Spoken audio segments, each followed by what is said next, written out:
මෙන්න චුට්ටක් බලන්න. ඔයාලා මේ තරඟ විභාග වලට යනකොට දැනගත යුතු අනිවාර්ය ගාණක් තමයි මේ තියෙන්නේ. මේක දැනන් යන්න ඕනේ. හරිද? එතකොට මෙහෙමයි මේ ගාණ තියෙන්නේ. කිලෝග්‍රෑම් එකක් රුපියල් 200ක් සහ කිලෝග්‍රෑම් එකක් රුපියල් 300ක් වෙන තේ වර්ග දෙකක් ඇත කියලා තියෙනවා. හරිද? අපිට කියනවා කිලෝග්‍රෑම් එකක් රුපියල් 240 මිලට තේ සෑදීමට මිශ්‍ර කළ යුතු අනුපාතය සොයන්න කියලා කියනවා. එතකොට එකක් තියෙනවලු 200යිලු අනිත් එක 300යිලු. ඒ දෙක මිශ්‍ර කරලා රුපියල් 240 තේ නිෂ්පාදනය කරන්න මිශ්‍ර කරන්න සුදුසු අනුපාතය තමයි අහන්නේ.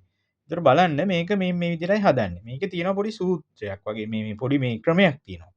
මේ ක්‍රමේ පොඩ්ඩක් බලා ගන්න මෙන්න මෙහෙමයි තියෙන්නේ. දැන් අපි කියමු අයිටම් එක කියලා. පළවෙනි අයිටම් එක. හරිද? ඊට පස්සේ පළවෙනි අයිටම් එක මේ ඊළඟට දෙවෙනි අයිටම් එක කියලා ගන්නවා අපි. හරිද? දෙවෙනි අයිටම් එක කියලා ගන්නවා. ඒ කරලා ඉවරලා මොකද කරන්නේ මේක මේ RV එක RV එක අපි මේක RV එක මේ ලියා ගන්න ඕනේ මෙතන. එතකොට මේ පැත්තේ මේ පළවෙනි අයිටම් එක මෙන්න මේ විදිහට ගහ ගන්න ඕනේ අපි. හරිද? මෙයා මේ පළවෙනි එක්කෙනා මේ RV එකෙන් අඩු කරලා ලියන්න ඕනේ මෙතන. මෙයා මේකෙන් අඩු කරලා ලියන්න ඕනේ. දැන් මේක මෙහෙම කිව්වට තේරුම් ගන්න අමාරුයිනේ. හරිද? මේක බලන්න මෙන්න මෙහෙමයි ක්‍රමේ තියෙන්නේ. හරිද? දැන් මං හදනකොට ඔයාලට තේරුම් ගන්න ලේසි වෙයි. හිතන්නකෝ මෙහෙම පළවෙනි අයිටම් එක රුපියල් 200යිනේ මෙන්න ලියාගත්ත 200යි. හරිද? පළවෙනි එක 200යි. ඊට පස්සේ දෙවෙනි එක රුපියල් කීයද කියන්නේ මෙයා 300යි. හරිද? එතකොට හදන්න ඕනි එක්කෙනා තමයි මේ RV එක කියන්නේ. මැද එයා ලියා ගන්නවා අපි මෙතෙන්. හරිද? රැන්ඩම් වේරියබල් කියලා කියන්නේ එච්චර මතක තියාගන්න ඕනේ. මෙහෙම හිතන්නකෝ මෙහෙම. ඔන්න මේ හදන්න ඕනි එක්කෙනා මෙතනින් ලියා ගන්නවා. පළවෙනි එක්කෙනා මෙතෙන් ලියලා දෙවෙනි එක්කෙනා මෙතෙන් ලියලා මෙන්න හදන්න ඕනි එක්කෙනා මෙතෙන් ලියනවා. ඊට පස්සේ මෙන්න මෙහෙම ඊතලයක් ගහගන්න මෙහෙම. ඊතලයක් ගහගන්න. මේ පැත්තටත් මෙහෙම ඊතලයක් ගහන්න මේක හරස් මේ අර කතිරයක් ගැහුවා වගේ ඊතලේ ගහගන්න. ඊට පස්සේ මෙන්න මෙයාගෙන් මේ දෙවෙනි එක්කෙනාගෙන් මෙයා අඩු කරනවා. අපි මේ 300ෙන් අඩු කරනවා. කවුද?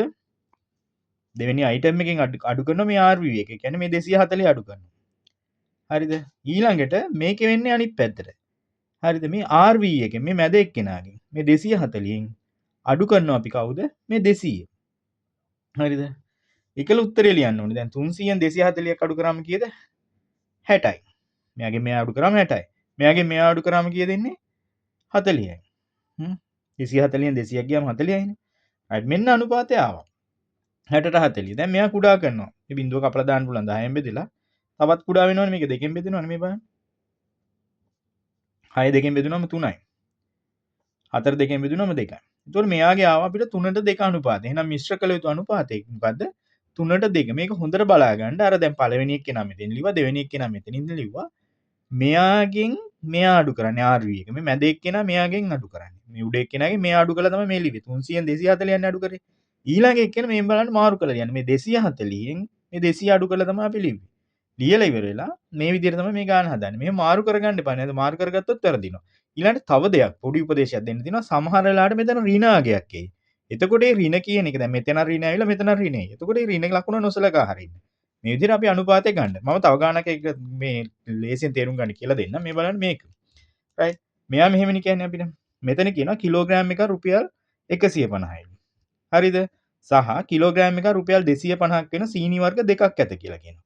රුපියල් කිලෝග්‍රෑම් එක රුපියල් 190ක මිලකට මිශ්‍රණයක් සෑදීමට මිශ්‍ර කළ යුතු අනුපාතය සොයන්න කියලා කියනවා. දැන් අරකමනේ පළවෙනි අයිටම් එක ලියාගත්තා 150යි. දෙවෙනි එක්කෙනා කීයද 250යි ලිව්වා. right මෙන්න ලිව්වා. දැන් මොකද කරන්නේ RV එක කීයකද හදන්න කියන්නේ 191ක් හදන්න කියන්නේ ඔන්න ලිව්වා. දැන් අර කතිරයක් ගහනවා වගේ මෙන්න මේ පැත්තට මෙහෙම ඊතලේ ගහගත්තා. මෙයාම කොහෙටද මේ පැත්තට ගහගත්තා. දැන් මොකද කරන්නේ මේ උඩ එක්කෙනාගෙන් තමයි මෙයා අඩු කරන්නේ. ඒ කියන්නේ මේ 250න් අඩු කරනවා කවුද? මේ 190. උත්තර මතක තියාගන්න එන්නේ ඒ ක්‍රමේ වරද්ද ගන්න එපා. හරිද? ඊළඟට මෙයාගෙන් තමයි මෙයා අඩු කරන්නේ. මේ 190න් තමයි කවුද අඩු කරන්නේ? මේ 150 අඩු කරන්නේ. මෙන්න අඩු කරනවා කියලා ලියාගත්තා. දැන් 250න් 190ක් ගියාම කීයද උත්තරේ? මෙතෙන් එන්නේ 60යි. right. එතකොට අනුපාතය එනවා මේ 190න් 150ක් ගියාම කීයද? 40යි. එතකොට 60ට 40 කියන්නේ මේ බිඳුවට බිඳුව කැපුවා. උත්තරේ කීයද? 6 4 තියෙන මෙයාත් දෙකෙන් බෙදෙනවා. මෙයාත් දෙකෙන් බෙදෙනවා. එතකොට 3ට 2 අනුපාතය තමයි එන්නේ. right. මේ විදිහට තමයි මේ ගණන් හදන්නේ. එතකොට මේකේ මට කියන්න තියෙනවා ඔයාලට මෙතන ඍණාගයක් ආවොත් මේ දෙක ඍණ ලකුණ නොසලකා හරින්න. මේ විදිහට මේ මතක තියාගන්න කොහොමද මේක වැඩි කරන්නේ මේ සෝරි අඩු කරන්නේ කොහොමද කියලා මතක තියාගන්න. එතකොට මේක තමයි මේකේ ක්‍රමය. අයිටම් එක අයිටම් දෙක මේ කියලා මේ විදිහට ලියාගෙන මේ මෙතන මේ RV එක කියන්නේ අපි රැන්ඩම් වේරියබල් එක ඒ විදිහට ලියාගෙන දැන් ඕවච්චර මතක තියාගන්න මේ ක්‍රමේ මතක තියාගන්න මේක හදන ක්‍රමය මේක තමයි. එහෙනම් සියලු දෙනාටම ජය වේවා. මේක පොඩක් අධ්‍යයනය කරලා ලේසි ක්‍රමයක්.